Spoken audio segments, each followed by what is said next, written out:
Good morning সবাইকে। আজকের 11 তারিখ, আজকে রবিবার। আজকে সেই দিন, আজকের মানুষজন অলরেডি জামাইবাবু সবাই এসছে আর সকালবেলা সবাই উঠে পড়েছে। এখন সবাই বাজে 8টা। ওদিকে রান্নারও কিন্তু অনেক কাজই হয়ে গেছে, কারণ সকালবেলা সবার খাবার জন্য একটু ঘুগনি হয়েছে, ঘুগনি মুড়ি, ঘুগনি লুচি তো ওরা করে দিয়েছে ঘুগনিটা। আর বাকি রান্না ওরা আরও বসিয়ে দিয়েছে, অনেক কিছুই এগিয়ে গেছে, সেটা রান্নাঘরে যাচ্ছে, পরে দেখাচ্ছি। আর এখন তো এখানে হচ্ছে লুচি ভাজা, জামাইবাবু এসছে, জামাইবাবুকে দিয়েছে লুচি তরকারি, আর বাকি সবাই লুচি ঘুগনি বা কেউ ঘুগনি মুড়ি খাবে। মুড়ি দেবে না, মুড়ি রেখে দিল উনি।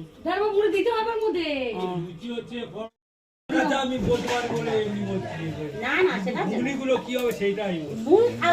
ঘুগনি সব কলকাতা নিয়ে যাব, ঘুগনি কলকাতা নিয়ে গিয়ে খাবো।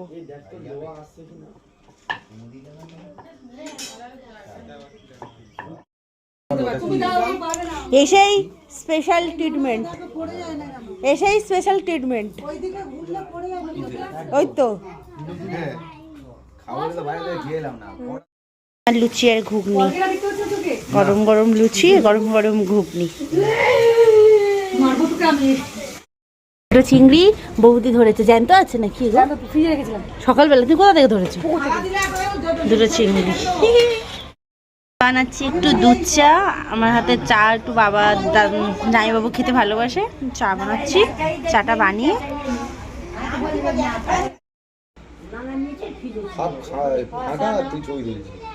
ও চা ঢালছে ওইটাই।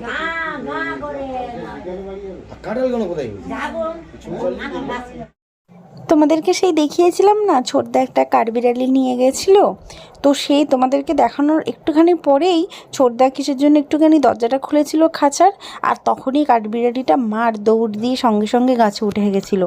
তো 3 দিন ধরে ছোটদা বৌদি সবাই বারবার গাছের নিচে যাচ্ছিলো কাঠবিড়ালিটার জন্য। কাঠবিড়ালিটাও যেহেতু কলকাতার কাঠবিড়ালি, গ্রামের তো তেমন পরিবেশের সঙ্গে মেশেনি, তো বারবার একবার নিচে আসতো, একবার ওপরে আসতো। তো ফাইনালি আজকে ধরেছে সবাই মিলে, দিয়ে আবার খাঁচায় পুড়ে দিয়েছে। তো যেখানকার মানুষ সেখানে আবার এসে গেছে।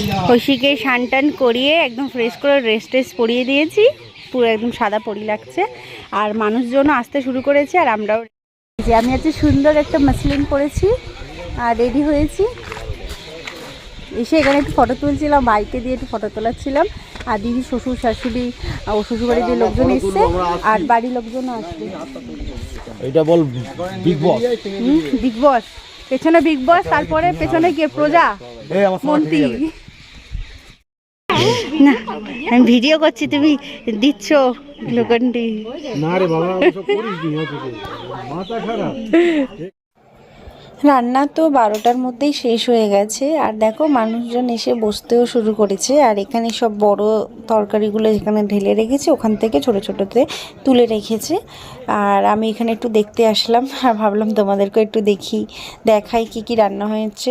তো চলো, এই যে এখানে মাছ তুলছে, এখানে মাছ হয়েছে, মাছ কিছুটা তুলে রাখছে, ওদিকে মাংস রয়েছে, এদিকে পটল দিয়ে চিংড়ি রয়েছে, ভাত রয়েছে, মাছের মাথা দিয়ে ডাল হয়েছে, আর ওখানটা মনে হচ্ছে আবারও ভাত হচ্ছে।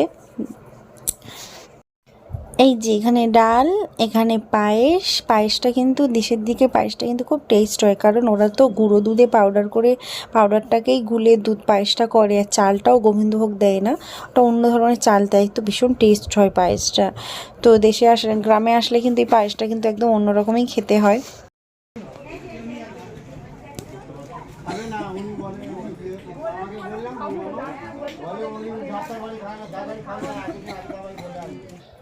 আমাদের ফার্স্ট ব্যাচ খাওয়া শেষ, এখন সেকেন্ড ব্যাচ চলছে। ঘরের লোক এখন আমরা কেউই বসিনি, কারণ গ্রামের লোক একটু খাবার দাবার ওরা আগে শেষ করে তারপরে আমরা বসবো। তো আর এখানে দিদি শ্বশুর এসেই কাজে লেগে গেছে, ওই যে উনি খাবার দাবার দিচ্ছে, আরও মানুষজন আসছে, খাচ্ছে, কেউ বাড়ির জন্য নিয়ে যাচ্ছে।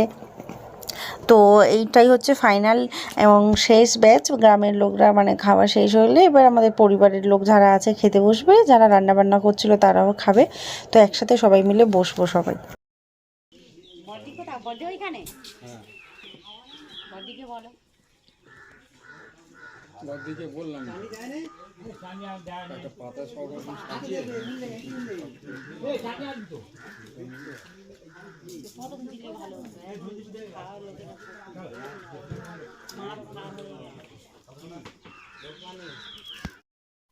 এই যে সবশেষে মা, বাবা, দিদি, পিসি যারা রান্না করছিল সবাই একসাথে খেতে বসলাম। আর প্রথমেই পটল চিংড়িটা নিয়েছি। রান্নাগুলো সবই ভালো হয়েছিল, সবই ভালো হয়েছিল, খুব সুস্বাদু হয়েছিল খেতে।